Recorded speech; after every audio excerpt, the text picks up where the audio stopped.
Bueno, a ver, ¿y si el mayor traidor de la historia humana, el hombre cuyo nombre es el sinónimo absoluto de una puñalada por la espalda, fuera en realidad un seguidor devoto que simplemente cometió un error de cálculo catastrófico? Madre mía, es que plantear eso rompe por completo los esquemas tradicionales. Totalmente.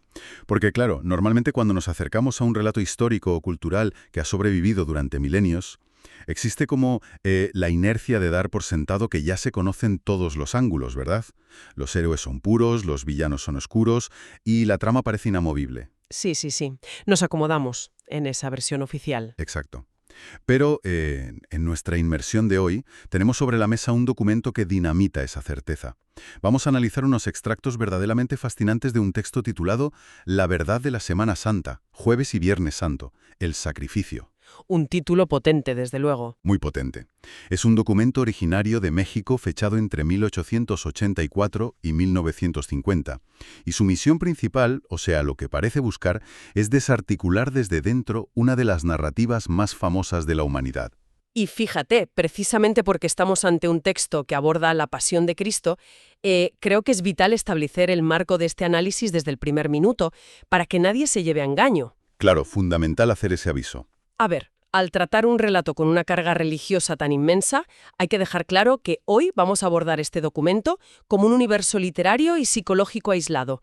No estamos aquí para debatir teología, ni desde luego para respaldar o refutar ninguna creencia dogmática. Eso es. Ni de un lado ni del otro. Exacto.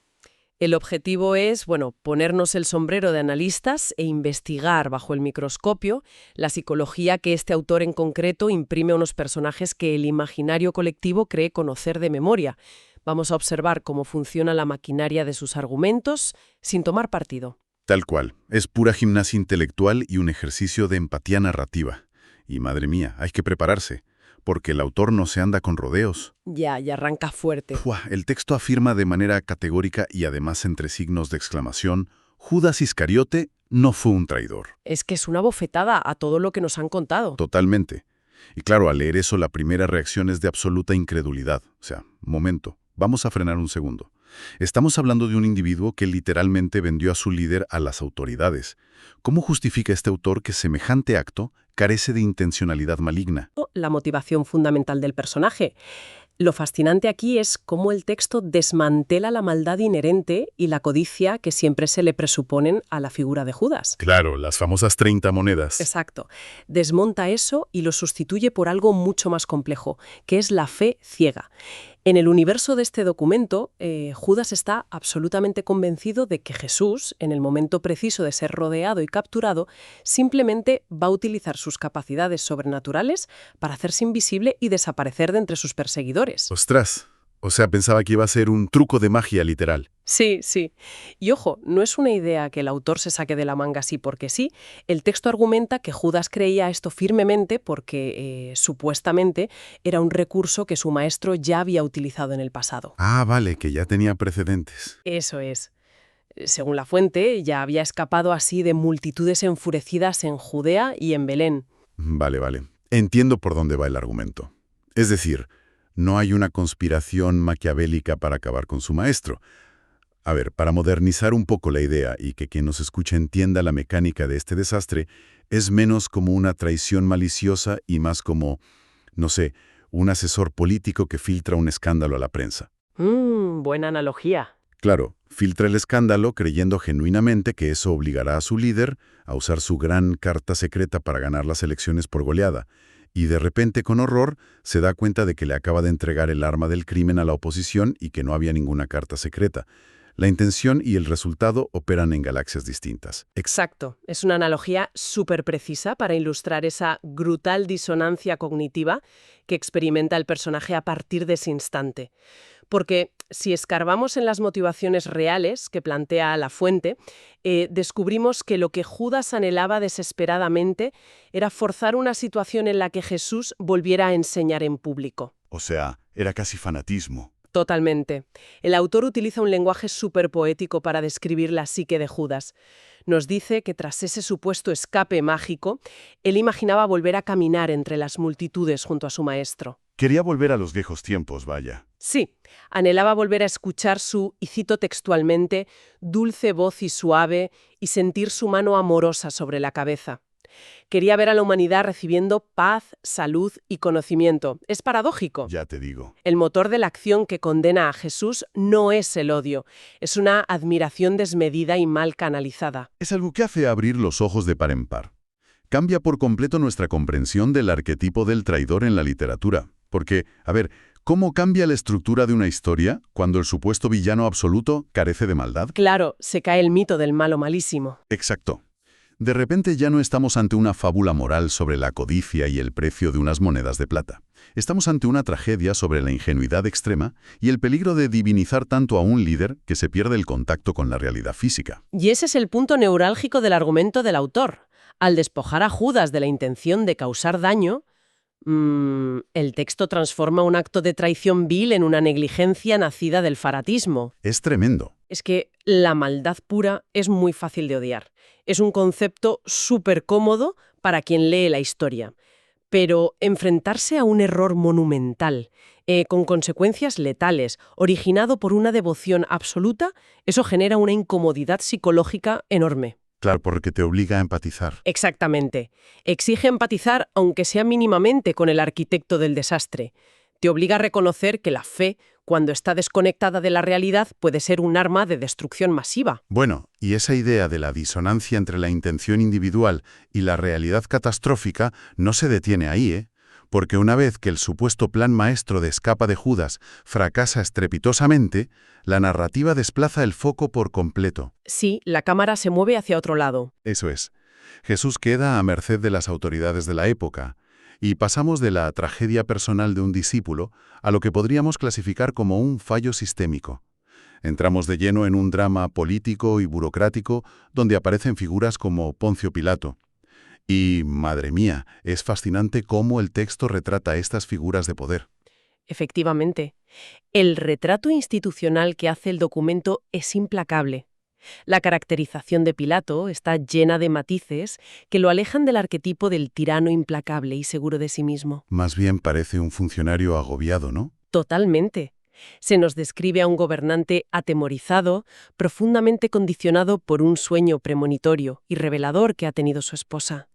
Cuando Pilato se sitúa frente a Jesús para interrogarle, reconoce de inmediato que no hay culpa en él. Ve que es inocente. Sí. Y en ese encuentro se produce un diálogo de una gran densidad filosófica. Pilato, intentando comprender a quién tiene delante, le pregunta: ¿es verdad lo que dicen que tú eres el Mesías, el rey de los judíos, que les hablas de la verdad? Dime qué es la verdad. Y la respuesta que ofrece la fuente es de las que te dejan pensando horas. O sea, el texto describe que el manso cordero lo mira y le responde: tú mismo eres verdad. Es una frase brutal. Es una contestación brillante. Le devuelve toda la carga filosófica al interrogador. Es como decirle que la verdad no es un concepto abstracto que se pueda dictar en un tribunal. Reside en la conciencia y en la naturaleza misma del individuo que pregunta. Claro, le pone un espejo delante. Exacto. Sin embargo, a pesar de este momento de profunda conexión intelectual, la maquinaria política sigue su curso. Pilato declara abiertamente al pueblo: yo no encuentro culpa alguna para juzgarle. Pero la multitud no atiende a razones. ¿Qué va? Al ver que la multitud está completamente enardecida, Pilato hace exactamente lo que haría un burócrata asustado buscando sobrevivir a una crisis de relaciones públicas. Así es. Ante la presión insostenible de una turba que está al borde del motín, Pilato busca desesperadamente una laguna legal, un tecnicismo que le permita sacudirse la responsabilidad de encima. Una excusa para lavarse las manos, nunca mejor dicho. Tal cual. Y lo encuentra argumentando una cuestión de jurisdicción financiera. Dice que, como fue el tetrarca Herodes quien pagó las infames 30 monedas para financiar la captura, pues corresponde a Herodes asumir la carga del juicio. Así que literalmente lo envía a otro despacho. O sea, es el clásico ejemplo de pasarse la patata caliente en la administración pública. Nadie quiere firmar la sentencia cuando hay una multitud sedienta de sangre en la puerta del ministerio. Nadie quiere asumir el coste político. Claro, y Herodes recibe el caso, pero demuestra la misma aversión al riesgo político que Pilato. Tampoco quiere asumir el coste de condenar a un hombre que sabe inocente, así que opta por externalizar la decisión final. Coloca a Jesús frente a la masa popular junto a Barrabás. Y fíjate en cómo describe a Barrabás el autor. Sí, no escatima en adjetivos. Lo define como un hombre cruel, un asesino despiadado y un devastador del imperio. A ver, en cualquier escenario racional, la elección debería ser un trámite evidente. Y sin embargo, Herodes cede el poder de decisión a la plaza pública. Y es en esa plaza pública donde el autor lanza su crítica más feroz, sin duda. La multitud, teniendo la opción lógica ante sus ojos, elige liberar al asesino y exige la crucifixión de Jesús. Es incomprensible desde fuera. Claro, pero el análisis que hace este documento no se queda solo en la condena. Subraya una ironía que resulta devastadora. Hace hincapié en que esta multitud, estos mismos ciudadanos de Jerusalén que ahora exigen una ejecución brutal, son exactamente los mismos que apenas unos días antes lo habían aclamado. El famoso Domingo de Ramos. Exacto. Lo habían tratado como un rey, alfombrando su camino con palmas, flores y gritos de júbilo. Es que el contraste que dibuja la fuente es desgarrador. Se detalla cómo son los mismos individuos que habían recibido de él lo que el texto llama dádivas divinas. O sea, curaciones físicas, consuelo emocional y enseñanzas transformadoras. Y todo para nada. Literal. La recompensa a todo eso es la mentira, la befa, el escarnio y la ingratitud más cruel. La misma masa que lo elevó ahora le otorga una grotesca parodia de reinado. Lo coronan con espinas, le cubren con la mitad de su propia vestidura empapada en sangre y le otorgan la cruz de madera como único trono. Madre mía. Todo este pasaje funciona como un estudio sociológico implacable, ¿eh? El autor acuña el término mente tornadiza para diagnosticar esta patología colectiva. Me encanta ese término, mente tornadiza. Es que es muy gráfico. Es una exploración fascinante sobre la volatilidad extrema del favor popular y sobre la naturaleza transaccional de la lealtad de las masas.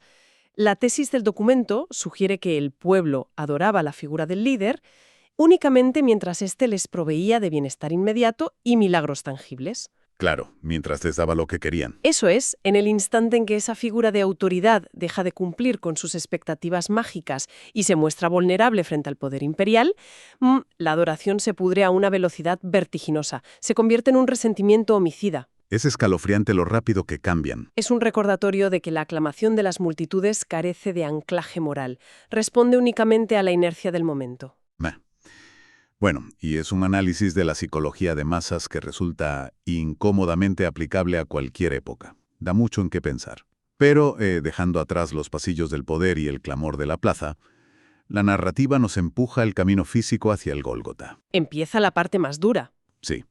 Y es precisamente en este tránsito, en medio del agotamiento y la brutalidad de la vía pública, donde las tramas burocráticas anónimas y las tragedias personales chocan de frente. Hay un encuentro en este camino que, bajo la óptica de este documento, redefine absolutamente todo el propósito de la historia. Supongo que te refieres al momento en que reaparece Judas. Exactamente. Buf.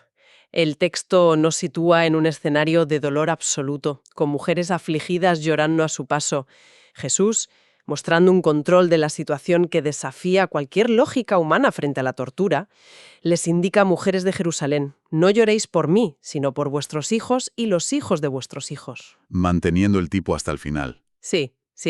Y justo en ese caos emocional irrumpe el hombre que desencadenó todo. El autor lo llama el apóstol equivocado. Judas se acerca a su maestro en un estado de desesperación absoluta porque la realidad de su plan fallido le ha golpeado de lleno. Claro, vela que aliado. Y en un último intento delirante, le suplica: Maestro, tú eres poderoso, tú puedes hacerte invisible con tu poder, ¡hazlo! O sea, esa súplica demuestra hasta qué punto estaba ciego ante las consecuencias de sus actos. Sigue esperando el truco de magia. Sigue en su mundo, sí. Y la respuesta de Jesús ante esta petición es probablemente el momento de mayor ruptura conceptual de todo el texto. Tenemos a la víctima que está destrozada físicamente, consolando a su propio captor. Es algo inaudito. Le responde textualmente: no temáis, Judas, esto ya estaba previsto. He aquí la culminación de mi misión, de mi obra maestra. Fíjate en esa lección de palabras, mi obra maestra. Es el pilar sobre el que el autor construye su reinterpretación teológica y filosófica más audaz. Al pronunciar esa frase, el texto está despojando a Judas de cualquier agencia moral real en el curso de los acontecimientos. Quita la culpa. Totalmente. Elimina la culpa intrínseca del personaje porque, bajo el prisma de esta narrativa, el discípulo no arruinó un futuro prometedor o ni interrumpió la enseñanza, simplemente actuó como el engranaje necesario para desencadenar un sacrificio que estaba meticulosamente diseñado desde el origen de los tiempos. Wow. Y para recalcar esto, Jesús incluso le otorga una responsabilidad futura. Le pide que difunda el amor, la humildad y la obediencia a las generaciones que vendrán. Y remata con una frase que es un mazazo directo a las emociones, fíjate. Le dice, no sintáis débil, Judas. Sé fuerte que yo os amaré eternamente. Pone los pelos de punta. Hay que pararse a procesar las implicaciones de esto. O sea, si el texto expone de manera tan explícita que toda la pasión era una obra maestra ineludible y que Judas funcionó puramente como un instrumento operativo, bueno, quiero decir, ¿no lo convierte eso de facto en un coprotagonista trágico? Sin lugar a dudas. Deja de ser el arquitecto de la traición para convertirse en un simple peón en un inmenso tablero de ajedrez cósmico. Un peón que además nunca llegó a comprender las verdaderas reglas de la partida que estaba jugando. Es que es exactamente eso. Es la tragedia insoportable de convertirse en un instrumento consciente cuando ya es demasiado tarde. Judas comprende en ese cruce de miradas que no va a haber ningún escape milagroso. Se le cae la venda de los ojos. Sí, de golpe. El peso de ver la devastación física provocada por su fe equivocada fractura por completo su resistencia psicológica. El autor relata cómo, consumido por un remordimiento insuperable y sin poder asimilar la magnitud de lo ocurrido, Judas acude a Herodes. A devolver el dinero. Eso es. Le devuelve violentamente las monedas que nunca quiso en primer lugar y huye hacia un monte frente a Jerusalén para quitarse la vida. Sin embargo, la conclusión a la que llega el texto es absolutoria. Lo perdona. Determina que Judas operó siempre sin el pensamiento de traición. Fue el catalizador indispensable para que la misión pudiera completarse. Sin el error humano de Judas, la obra maestra divina no habría tenido lugar. A ver, es que es una relectura brutal de los conceptos de culpa y destino, pero este documento no permite que la reflexión se estanque en el trágico final de este personaje, ¿eh? Mientras la vida de Judas se apaga en ese monte, corren en paralelo las últimas horas en el Calvario. La culminación física. Exacto. Y en esta fase final la narración experimenta un asombroso salto de escala. Ya no estamos hablando de errores individuales ni de cobardía política. Ahora es el propio planeta, el entorno físico y los elementos los que toman el relevo para reaccionar ante lo que está sucediendo en la cruz. Porque el nivel de detalle físico con el que se describe el clímax es extenuante. El texto documenta 3 caídas distintas bajo el peso aplastante del madero. Un sufrimiento agónico. Sí, menciona la aparición de un individuo que se compadece y le ayuda a cargar con la cruz, y la intervención de una piadosa mano anónima que limpia la sangre y el sudor de su rostro herido por la corona de espinas. Pequeños destellos de humanidad entre tanto horror. Exacto. Al llegar a la cima, es despojado de sus ropas y crucificado entre 2 ladrones, que también han sido víctimas de la brutalidad del castigo penal de la época. Y un detalle que no pasa desapercibido es que uno de esos criminales condenados demuestra la empatía que le faltó a la multitud, compadeciéndose de su agonía. Y es justo en ese pináculo del sufrimiento, coronado por espinas y clavado en la madera, cuando pronuncia unas de las palabras más repetidas de la historia humana. Padre mío, perdonadles porque no saben lo que hacen. ¿El perdón absoluto? Eso es. Y lo fascinante es lo que ocurre inmediatamente después de esa concesión de perdón. El autor introduce un recurso literario bellísimo, que en el análisis de texto solemos llamar falacia patética. Esa técnica donde el entorno natural o el clima se convierte en un espejo del estado emocional o moral de los acontecimientos. Totalmente. El texto narra que, ante esa declaración absoluta de perdón frente a la injusticia, el sol palideció. Como si se apagara. Sí, sus rayos perdieron fuerza y la naturaleza entera pareció quedar en suspenso.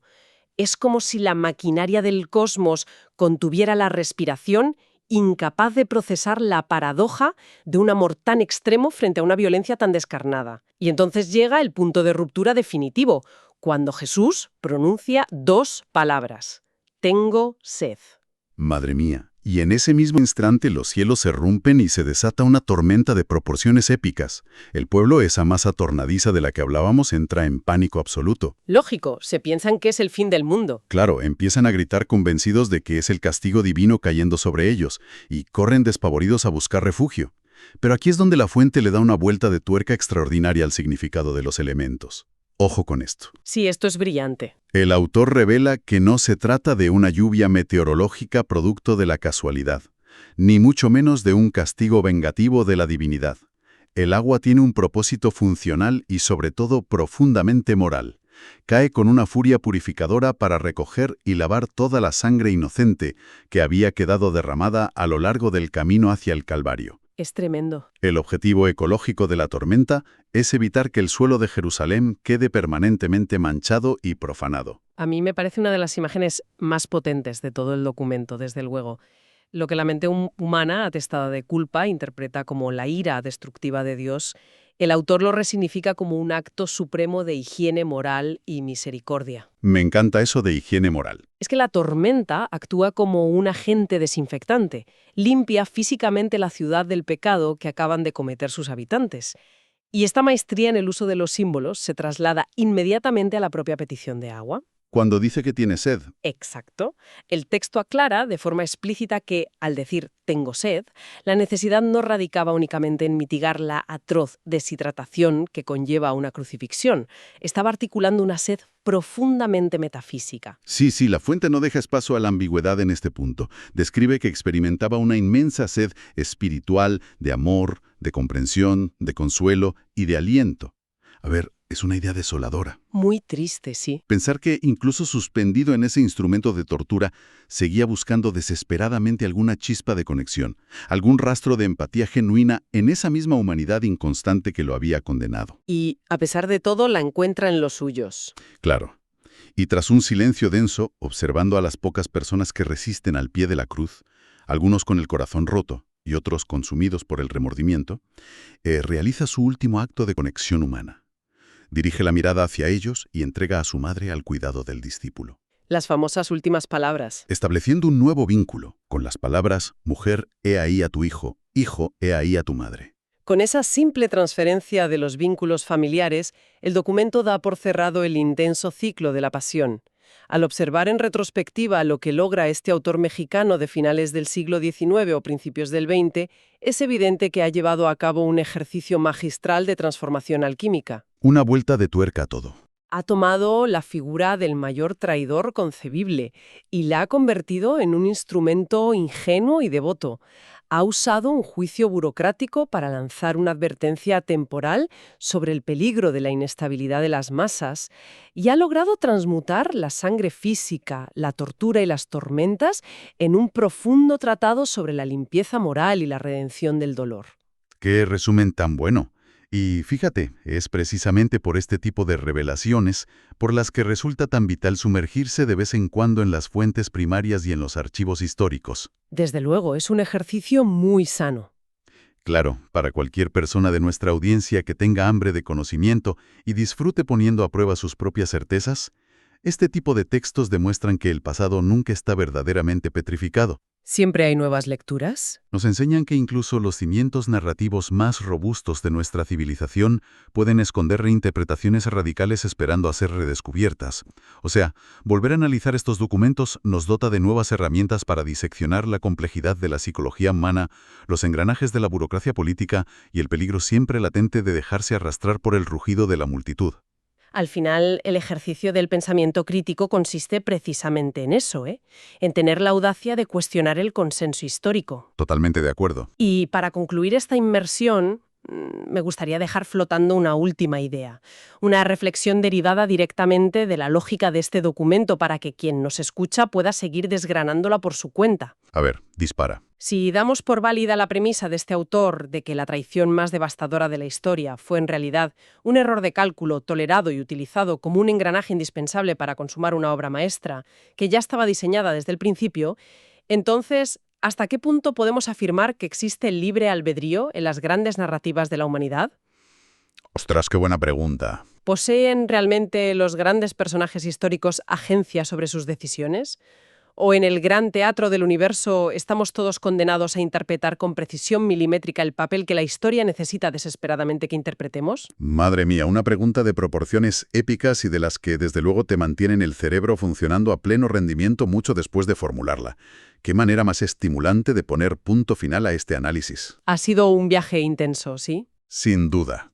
Hay que seguir explorando archivos, buscando perspectivas ocultas y, sobre todo, cuestionando de raíz las historias que nos cuentan y cómo nos las cuentan. Nos encontramos en la próxima inmersión. ¡Hasta pronto! ¡Hasta la próxima!